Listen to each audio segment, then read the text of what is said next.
সালটা 1916। ততদিনে নোবেল পুরস্কার পেয়েছেন রবীন্দ্রনাথ ঠাকুর। পুরস্কার মূল্য হিসেবে পাওয়া পুরো অর্থটাই তিনি ব্যয় করেছেন শান্তিনিকেতনে তার চির আকাঙ্ক্ষিত শিক্ষা প্রতিষ্ঠানটিকে মনের মতো করে গড়ে তোলার কাজে। এই সময়ই পাঠভবনে পড়তে এলো একটি ছাত্র, বয়স তার 12 বছর। একটি চোখ জন্ম থেকেই অন্ধ, অন্য চোখটিতেও ভালো দেখতে পায় না, সেটাই মায়োপিয়া। চোখের সমস্যার কারণে কলকাতার আবদ্ধ স্কুল পরিবেশে ঠিকমতো পড়াশোনা করা তার পক্ষে সম্ভব হচ্ছিল না। বেশিরভাগ সময়ই কাটত বাড়িতে বসে, জানলা দিয়ে বাইরের ব্যস্ত কলকাতাকে দেখতে চেষ্টা করত। তাই তাকে পাঠানো হয় শান্তিনিকেতনে। তার চোখের কথা ভেবেই শুধু তার জন্য নিয়মকানুনে খানিক শৈথিল্য আনা হয়েছিল শান্তিনিকেতনে। তার জায়গা হলো নাট্যঘর আবাসে। নাট্যঘরের গৃহশিক্ষক তখন বিজ্ঞান লেখক জগদানন্দ রায়। জগদানন্দবাবু তখন পোকামাকড় নামের একটি বই লিখছেন। ছেলেটিকে ডেকে একদিন কেঁচো কেন্নর ছবি এঁকে নিয়ে আসতে বললেন। ছেলেটি যত না বিছেকে ভয় পেত, তার চেয়েও বেশি ভয় পেত শিক্ষক জগদানন্দ রায়কে। তাই কেঁচো কেন্নর ছবি সে আঁকলো অত্যন্ত যত্নের সাথে। তারপর সেই ছবি যখন জগদানন্দবাবু দেখলেন, তিনি তো মুগ্ধ। ছেলেটির চিত্রশিল্পে এমন অভাবনীয় দক্ষতার কথা চাপা থাকলো না। কানে গেল স্বয়ং গুরুদেব রবীন্দ্রনাথ ঠাকুরের। পরে যখন পোকামাকড় পূর্ণাঙ্গ বই হিসেবে প্রকাশিত হয়, তখন তার আঁকা ছবিগুলোই নামসহ সেই বইয়ে প্রকাশিত হয়েছিল। সেদিনের সেই বিস্ময় বালকই পরবর্তীকালের বিস্ময় শিল্পী বিনোদ বিহারী মুখোপাধ্যায়, যার জীবন এবং কাজ নিয়ে সত্যজিৎ রায় বানিয়েছিলেন দি ইনার আই তথ্যচিত্র। বিনোদ বিহারীর জন্ম 1904 সালের 7ই ফেব্রুয়ারি কলকাতার বেহালা অঞ্চলে। বাবা বিপিন বিহারী মুখোপাধ্যায় ছিলেন বনেদি পরিবারের সন্তান, কিন্তু পরে সেই বনেদি আনা বজায় রাখতে পারেননি। মা অপর্ণা দেবীর বাবা ছিলেন ন্যায়শাস্ত্রে প্রগাঢ় পণ্ডিত। 6 ভাইয়ের মধ্যে সবার চেয়ে ছোট ছিলেন বিনোদ বিহারী মুখোপাধ্যায়। তাদের একমাত্র বোনের নাম শৈল। পরিবার ছিল বিদ্যোন্মুখ, প্রগতিশীল, সংস্কৃতিবান। 6 ভাইয়েরই ছবি আঁকায় বিশেষ আগ্রহ ছিল। সেই সময় অবনীন্দ্রনাথ ঠাকুর, সুরেন্দ্রনাথ গাঙ্গুলি, নন্দলাল বসু প্রমুখ প্রাচ্যধারার শিল্পীদের আঁকা তাদের বিশেষভাবে প্রভাবিত করে। তার আরেক দাদা বিজন বিহারী মুখোপাধ্যায় ছিলেন মাইনিং ইঞ্জিনিয়ার, থাকতেন ধানবাদে, কিন্তু প্রথম পছন্দ ছিল আঁকা। ছুটিতে বাড়ি এলেই বসে যেতেন রং তুলি নিয়ে। মেজদা বনবিহারী ছিলেন রেলের ডাক্তার, তিনি ক্যারিকেচার আঁকায় দারুণ দক্ষ ছিলেন। এছাড়াও লিখতেন, একটি পত্রিকা সম্পাদনা করতেন। তবে সবচেয়ে বেশি পরিচিতি ছিল সমকালীন সমাজে নানা রক্ষণশীলতার বিরুদ্ধে তার সুচাগ্র সমালোচনার জন্য। বিধবা বোন শৈলের বিয়ে দিয়েছিলেন সামাজিক বিধিনিষেধ উপেক্ষা করে। সৈয়দ মুস্তফা আলী বনবিহারীকে বলতেন ইন্ডিয়ান ভলতেয়ার। বনবিহারী মুখোপাধ্যায় সম্পর্কে আরও একটি তথ্য বলা দরকার। এই বনবিহারী মুখোপাধ্যায়কে নিয়েই বনফুল লিখেছিলেন তার বিখ্যাত উপন্যাস অগ্নিশ্বর, যে উপন্যাস নিয়ে পরবর্তীকালে বনফুলেরই ছোট ভাই অরবিন্দ মুখোপাধ্যায় পরিচালনা করেন অগ্নিশ্বর ছায়াছবি। নায়ক ডাক্তার অগ্নিশ্বর মুখার্জির ভূমিকায় অভিনয় করেছিলেন মহানায়ক উত্তম কুমার। ছোটবেলায় বিনোদ বিহারী মুখোপাধ্যায় অনেকটা সময় কাটিয়েছেন দাদা বিজন মুখোপাধ্যায়ের সঙ্গে কলকাতার কলেজ স্ট্রিট এবং হ্যারিসন রোডের অলিগলিতে। এছাড়া বনবিহারী কর্মসূত্রে থাকতেন রাজশাহীর গোদাবাড়িতে, পরে বদলি হয়ে গিয়েছিলেন ঈশ্বরদীর কাছে পাকশিতে। নিজের পরিবারকে সঙ্গে নিয়ে যেতেন তিনি দুটি জায়গায় বাংলাদেশে। নির্জন গোদাবাড়ি, জমজমাট পাকশিতে বেড়াতে গিয়ে গ্রাম বাংলাকে খুব কাছ থেকে দেখেছেন শহুরে বিনোদ বিহারী। খুঁটিয়ে দেখার চোখটা বলতে গেলে তৈরি হয়েছিল সেই সময় থেকেই। কলকাতা স্কুলের পরিবেশে নিজেকে খাপ খাওয়াতে পারেননি ছোট্ট বিনোদ। ছোটদা বিমান বিহারীর সঙ্গে 12 বছর বয়সে এলেন রবিবাবুর স্কুলে। শান্তিনিকেতনে এসে প্রথমে আলাপ হয়েছিল শ্রীনিকেতনের অন্যতম স্থপতি কালীমোহন ঘোষের সঙ্গে। তিনি বালক বিনোদ বিহারীকে নিয়ে যান রবীন্দ্রনাথের সঙ্গে দেখা করাতে। রবীন্দ্রনাথ তখন থাকতেন শালবিথিকার প্রান্তে দেহলি গৃহে। বিনোদ বিহারীকে দেখে প্রথমে তিনি জিজ্ঞাসা করেছিলেন, ভালো ডাক্তার দিয়ে চোখ দেখানো হয়েছে? বিনোদ বিহারী তাকে উত্তর দেন, আজ্ঞে হ্যাঁ, মেনাট সাহেব আমার চোখ দেখেছেন। আশ্রমে থাকতে গেলে সমস্ত কাজ নিজেকে করতে হবে, সেটা বিনোদ বিহারী পারবে কি না জানতে চেয়েছিলেন রবীন্দ্রনাথ। আত্মবিশ্বাসের সঙ্গে হ্যাঁ বলেছিলেন বিনোদ বিহারী। রবীন্দ্রনাথের শেষ প্রশ্ন ছিল, আমার লেখা পড়েছ? উত্তরে বিনোদ বিহারী বলেছিলেন রবীন্দ্রনাথের লেখার সঙ্গে মাইকেল মধুসূদন দত্তের মেঘনাদবধ কাব্য তিনি মন দিয়ে পড়েছেন। 12 বছরের ছেলে মেঘনাদবধ কাব্য পড়েছে শুনে কিছুটা বিস্মিত হন রবীন্দ্রনাথ। আর কিছু জানতে চাননি তিনি। খুব আনন্দের সাথেই ভর্তি করে দেন বিনোদ বিহারী বাবুকে। এরপর 1919 সালে প্রতিষ্ঠিত হয় কলা ভবন। বিশ্বভারতীর আনুষ্ঠানিক প্রতিষ্ঠা তারও 2 বছর পরে। একদিন বই খাতা নিয়ে আশ্রমে যাচ্ছেন বিনোদ বিহারী। শাল গাছের নিচে দাঁড়িয়ে থাকতে দেখলেন বন্ধু ধীরেন্দ্রকৃষ্ণ দেববর্মনকে। ধীরেন্দ্রকৃষ্ণ ত্রিপুরা রাজপরিবারের সদস্য ছিলেন। ধীরেন্দ্রকৃষ্ণই তাকে জানালেন শিল্পকলার জন্য নতুন একটি ভবন তৈরি হচ্ছে, যারা ছবি আঁকতে ভালোবাসে তারা অনায়াসে এখানে ভর্তি হতে পারে। এই ধীরেন্দ্রই পরে কলা ভবনের অধ্যক্ষ হয়েছিলেন। 2 বন্ধুতে গেলেন বিদ্যা ভবনের অধ্যক্ষ বিদুশেখর শাস্ত্রীর কাছে। শাস্ত্রীমশাই তখন এ ব্যাপারে কিছু জানেন না। তাদের মুখে সব শুনে বিনোদ বিহারী মুখোপাধ্যায়কে বললেন সে স্বচ্ছন্দে কলা ভবনের ছাত্র হিসাবে যুক্ত হতে পারে, তার জন্য শুধু বাড়ি থেকে একটি লিখিত অনুমতিপত্র দাখিল করতে হবে।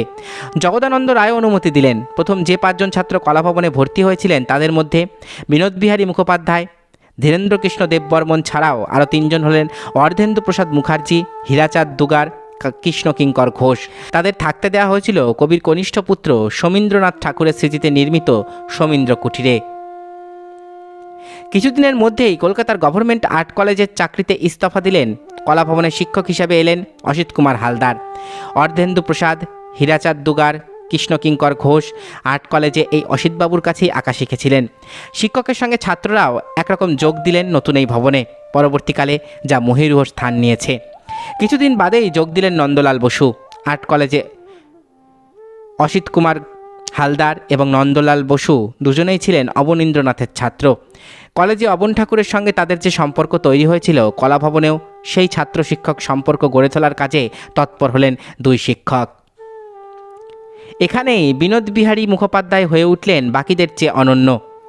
সেই সময়কার প্রথাগত চিত্রের বিষয় হতো ঐতিহাসিক পৌরাণিক কাহিনী অথবা রূপক। অবন ঠাকুর ঐতিহাসিক বা পৌরাণিক কাহিনীর বেশি ছবি আঁকতে পছন্দ করতেন, আবার অসিত হালদারের ঝোঁক ছিল রূপক চিত্রের প্রতি। এই 2টি বিষয়কে সযত্নে সরিয়ে বিনোদ বিহারী বেছে নিলেন তার আশেপাশের প্রকৃতির নানা খেয়ালকে। রুক্ষ কাকরময় খোয়াই কিংবা কলসি কাখে জল আনতে আসা পল্লীবধূ, এই সমস্ত দৃশ্য তাকে বেশি আকৃষ্ট করেছিল। নন্দলাল বসু প্রথমে খানিকটা সন্দিহান হলেও তরুণ শিল্পীটির নিষ্ঠা দেখে স্বয়ং গুরুদেব তাকে অভয়বাণী দিয়ে নিজস্ব চিন্তাধারায় কাজ করার জন্য উৎসাহ দিলেন। গুরুদেবের উৎসাহ পেয়ে বিনোদ বিহারী মুখোপাধ্যায় আরও সচেষ্ট হলেন স্বাধীনভাবে কাজ করতে। নন্দলাল বসু তার কাজে কতটা খুশি হয়েছিলেন তা বোঝা যায় একটি ঘটনায়। বিকেলে ক্লাস শেষ হলে ছাত্ররা দেশ বিদেশে শিল্পীদের আঁকা ছবি খুঁটিয়ে দেখত। উইলিয়াম উইনস্ট্যানলি পিয়ারসন, যিনি 1916 সালে রবীন্দ্রনাথের জাপান এবং মার্কিন সফরে কবির সেক্রেটারি ছিলেন, কিছুদিন শান্তিনিকেতনের স্কুলে পড়িয়েওছেন। তার ব্যবহার্য একটি কাঠের বাক্সে জাপানি চিত্রশিল্পী সেরায়ুর রক অ্যান্ড ওয়াটার আঁকাটি খোদিত ছিল। এই ছবিটি বিনোদ বিহারী বাবুকে বিশেষভাবে আকর্ষণ করে। এটি দেখে বিনোদ বিহারী একটি লম্বা দৈর্ঘ্যের ছবি আঁকেন। তিনি এঁকেছিলেন স্কুল প্রাঙ্গণের শাল বিথিকার ছবি, সেখানে খেলা করে বেড়াচ্ছে কাঠবিড়ালির দল। কিন্তু বন্ধুরা দেখে বললেন ছবি কম্পোজিশনে খুব ভালো হয়েছে, ছবিটি কেটে ফেল। মনে ব্যথা পেয়েছিলেন বিনোদ বিহারী। তিনি অনুমতি দিলে বন্ধুরাই 3 টুকরোয় ছিঁড়ে ফেলেন পরিশ্রম করে আঁকা অত সাধের ছবিটা। আসলে বন্ধুদের মতামতকে সত্য বলে ধরে নিয়েছিলেন বিনোদ বিহারী মুখোপাধ্যায়। এরপর অন্য একটি ছবি আঁকতে শুরু করেছেন তিনি। এমন সময় নন্দলাল বাবু এসে তাকে ছবিটার ব্যাপারে জিজ্ঞাসা করলে, তোমার সেই লম্বা ছবিটা কোথায় গেল? বিনোদ বিহারী মুখোপাধ্যায় বোর্ডের তলা থেকে 3টে টুকরো বার করে টেবিলের ওপর রাখলেন। নন্দলাল বসু অবাক হয়ে প্রশ্ন করলেন, ছবিটা কাটলে কেন? বিনোদ বিহারী বাবু উত্তর দিলেন, কম্পোজিশন ভুল হয়েছে। এবার নন্দলাল বাবুর কণ্ঠস্বর কঠিন। কে বললে কম্পোজিশন ভুল হয়েছে? অগত্যা বলতেই হলো সত্যি ঘটনা। সবটা শুনে সেই 3 টুকরো ছবি নিয়ে নন্দলাল বসু চলে গেলেন উপদেষ্টা বন্ধুদের কাছে। কিছুক্ষণ পর টুকরোগুলো ফেরত দিয়ে বিনোদ বিহারীকে বললেন, এরপর থেকে ছবি আমাকে দেখাবে, অন্যের পরামর্শে চলবে না। এরপর থেকেই নন্দলাল বসুর কথা মতোই চলতেন বিনোদ বিহারী মুখোপাধ্যায়। প্রকৃতি পাঠ ছিল বিনোদ বিহারী বাবুর অন্যতম অবসর বিনোদন। প্রকৃতিকে গভীরভাবে জানতে উদ্দেশ্যহীনভাবে হেঁটে বেড়াতেন রাঢ় ভূমির প্রান্তরে প্রান্তরে, খালি পায়ে খালি মাথায়। তীব্র গরম, জোরালো বৃষ্টি কোনো কিছুই তাকে বিরত করতে পারত না। গরমের ছুটি পড়লে বিকেল আর রাতগুলো তার এমনভাবেই কেটে যেত। প্রকৃতির সঙ্গে এমন নিবিড় একাত্মতায় ভরে উঠত তার মন। উঁচু নিচু পাথুরে জমি, শালমহুয়ার বন, একাকী খেজুর গাছ, শুকনো নদীর চড়া, দৈনন্দিন গ্রাম্য জীবন, হাটবাজারে রোজ নামচা, গবাদি পশু পাখির প্রতিকৃতি। তবে আকৃতিতে ছোট জন্তু জানোয়ারদের ছবি আঁকার জন্য তাকে তাদের বন্দি দশায় অথবা স্থির অবস্থায় লক্ষ্য করতে হয়েছে। বিশেষত একটি সেতুর ছবিতে তিনি অসাধারণ নিজস্বতা দেখিয়েছিলেন, তেমনটা এর আগে ভারতীয় চিত্রকলায় কেউ দেখাতে পারেনি। স্বাধীনতার পর বিশ্বভারতীতে প্রশাসনিক জটিলতা দেখা যায়। বিনোদ বিহারী মুখোপাধ্যায় নেপাল সরকারের অনুরোধে কাঠমান্ডুর ন্যাশনাল মিউজিয়ামের কিউরেটরের চাকরি নিয়ে নেপাল চলে যান। চাকরিটা তাকে করে দিয়েছিলেন তার দাদার বন্ধু নরেন্দ্রমণি আচার্য, যিনি সেই সময় নেপাল সরকারের বিদেশ সচিব ছিলেন। সালটা 1949। তার স্ত্রী লীলা দেবী তখন মিরাটে চাকুরিরতা। শান্তিনিকেতনের মায়া কাটিয়ে নেপালে এলেন বিনোদ বিহারী। এখানে এসেও ছবি আঁকা থামল না। স্কেচ, জল রং চলতেই থাকে। নেপালের রাস্তাঘাট, পাহাড়ের দৃশ্য, মানুষজনের চলাচল উঠে আসতে থাকে তার আঁকায়। স্থানীয় হস্তশিল্পীদের সঙ্গে পরিচয় হয়।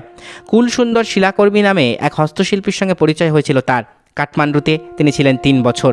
তারপর কন্যার জন্মের খবর পেয়ে এবং নেপাল সরকারের বেশ কিছু গুপ্ত ব্যাপার তার সামনে উন্মোচিত হওয়ায় তিনি আর নেপালে থাকেননি। 1952 সালে কিছুদিনের জন্য রাজস্থানের মহিলাদের জন্য তৈরি একটি শিক্ষা প্রতিষ্ঠান বনস্থলী বিদ্যাপীঠে ছবি আঁকা শেখাতেন। তারপর সেই বছরে স্ত্রী লীলা এবং কন্যা মৃণালিনীকে নিয়ে চলে যান হিমালয়ের কোলে অবস্থিত জনপ্রিয় শৈল শহর মুসৌরিতে। স্বামী স্ত্রীর যৌথ উদ্যোগে স্থাপিত হয় একটি ভিজুয়াল আর্টস ট্রেনিং সেন্টার, কিন্তু অর্থের অভাবে তা চালানো অসম্ভব হয়ে পড়ে। লীলা মুখোপাধ্যায় কন্যা মৃণালিনীকে নিয়ে দেরাদুনের ওয়েলহ্যাম প্রিপারেটরি স্কুলে শিক্ষকতার চাকরি নিয়ে যান। তবে বিনোদ বিহারী মুখোপাধ্যায় এখানে এসে পেলেন নতুন এক বিষয়, হিমালয়। প্রথম তিনি মেঘের ছবি আঁকলেন মুসৌরিতে বসে। পাহাড়ি বর্ষার অপার্থিব সৌন্দর্য তাকে মুগ্ধ করেছিল। বিহার সরকারের শিক্ষা মন্ত্রকের তরফ থেকে রাজ্যে ফাইন আর্টসের উন্নতি সাধনের জন্য তাকে বলা হয়, কিন্তু এখানেও মানুষের চূড়ান্ত অসহযোগিতা এবং স্বার্থপরতায় তাকে কাজ করতে দেওয়া হলো না। 1957 সালে চোখের অস্ত্রোপচার হয় তার দিল্লিতে। অস্ত্রোপচারে তার সায় ছিল না, কারণ ছেলেবেলা থেকেই যত ডাক্তার তার চোখ দেখেছেন সকলেই অস্ত্রোপচারের বিরুদ্ধে মত দিয়েছিলেন, কিন্তু দিল্লির ডাক্তার সেসব শোনেনি। অস্ত্রোপচার সম্পূর্ণরূপে ব্যর্থ হয়। চিরদিনের মতো দৃষ্টিশক্তি হারিয়ে ফেলেন শান্তিনিকেতনের সর্বকালের সেরা অন্যতম ভিজুয়াল আর্টিস্ট বিনোদ বিহারী মুখোপাধ্যায়। এরপর বিনোদ বিহারী মুখোপাধ্যায় ফিরে এলেন শান্তিনিকেতনে। সাদা কাগজের ওপর নানা রঙের ছাপ দিয়ে ছবি আঁকতেন। মোম দিয়ে ছোট ছোট জিনিস বানাতে লাগলেন। শুরু করলেন রঙিন কাগজের কোলাজ। ছবি আঁকার জন্য ব্যবহার করতেন ফেন্ট পেন। 1972 সালে শেষ মুরাল তৈরি করেছিলেন বিনোদ বিহারী মুখোপাধ্যায়। কলাভবনের মুরাল স্টুডিওতে উত্তর দিকের দেওয়ালে সেরামিক টাইলসের খণ্ড জুড়ে জুড়ে মানুষের বিভিন্ন প্রতিকৃতিকে তুলে ধরেন শিল্পী। ছবির মধ্যে কতখানি জায়গা ছাড়তে হবে এই জ্ঞানটি তার রপ্ত হয়েছিল শিল্প জীবনের শুরুতেই। দৃষ্টি হারিয়ে ফেললেও সেই জ্ঞান ছিল অটুট। সেই মুরাল যখন তৈরি হচ্ছে সেই দুর্লভ মুহূর্তগুলিকে ক্যামেরাবন্দি করেছিলেন সত্যজিৎ রায়। কলাভবনের বিনোদ বিহারীর ছাত্রই ছিলেন সত্যজিৎ রায়। ততদিনে তিনি বিশ্ববিশ্রুত চিত্র পরিচালক। তার শিক্ষক তার অনুপ্রেরণাকে নিয়ে তৈরি করলেন দি ইনার আই। বিনোদ বিহারী মুখোপাধ্যায়ের কাজের প্রতি তার ছিল অপরিসীম শ্রদ্ধা, যা উঠে এসেছে তার এই তথ্যচিত্রে। চিত্রশিল্পী ছাড়াও বিনোদ বিহারী বাবু ছিলেন সুলেখক এবং বিশ্লেষক। রবীন্দ্রনাথ, অবনীন্দ্রনাথ, নন্দলাল এই 3 ত্রয়ীকে নিয়ে এবং তাদের কাজকে নিয়ে তিনি লিখেছেন। ভারতের চিত্রকলা শিক্ষার বিষয় নিয়েও লিখেছেন আধুনিক শিল্প শিক্ষা, যা গ্রন্থাকারে প্রকাশিত হয় 1972 সালে। বৈঠকি গল্প বলার মেজাজটি তার লেখায় থাকত পুরো মাত্রায়। জীবনের অভিজ্ঞতা তিনি লিপিবদ্ধ করেছিলেন চিত্রকর বইতে। বইটি 1980 সালে ভারতীয় ভাষা পরিষদের শ্রেষ্ঠ বাংলা গ্রন্থ পুরস্কার এবং 1981 সালে রবীন্দ্র পুরস্কার পায়। 70-এর দশকের শেষের দিকে তিনি শান্তিনিকেতন ছেড়ে দিল্লিতে বসবাস শুরু করেন। সারা জীবন খানিক পর্দার আড়ালেই ছিলেন। শান্তিনিকেতনের পরিসরের বাইরে খুব বেশি মানুষ তার কথা জানতে পারেনি। তবে শেষ জীবনে বেশ কিছু সরকারি পুরস্কার পাওয়ায় তার প্রতি মানুষের আগ্রহ বাড়ে। বিস্ময়কর এই শিল্পী তার জীবনের পরিসমাপ্তি ঘটে 1980 সালের 11ই নভেম্বর। বিনোদ বিহারী মুখোপাধ্যায়ের ছবি প্রাচ্য শিল্পরীতির গতানুগতিক ধারাকে ছাড়িয়ে গিয়েছিল এক নতুন সৃষ্টিশীলতার উদ্ভাবনী জগতে। সেখানে অনেক বেশি স্থান পেয়েছে মানুষের কথা, রোজকার প্রকৃতির কথা। দীর্ঘ 6 দশকের শিল্পী জীবনে তৎকালীন সময়ের প্রায় সকল কিংবদন্তির আশীর্বাদ তিনি পেয়েছেন। অবনীন্দ্রনাথ ঠাকুরের হাত ধরে ভারতীয় চিত্রকলায় যে নতুন জোয়ার আসে, যাকে বলা হয় Bengal school of art, Binod Bihari Mukhopadhyay সেই ছবির ধারার অনুবর্তী হয়েও যেন নিজের স্বাতন্ত্র্য প্রকাশ করে গেছেন। প্রাসঙ্গিক আধুনিকতা বা কনটেক্সচুয়াল মডার্নিজমকে ধরে রেখেছিলেন তিনি তার নিজের মতো করে। এতক্ষণ আপনারা শুনলেন বাংলার এক অন্যতম বিখ্যাত শিল্পী বিনোদ বিহারী মুখোপাধ্যায়ের বর্ণময় জীবন বৃত্তান্ত।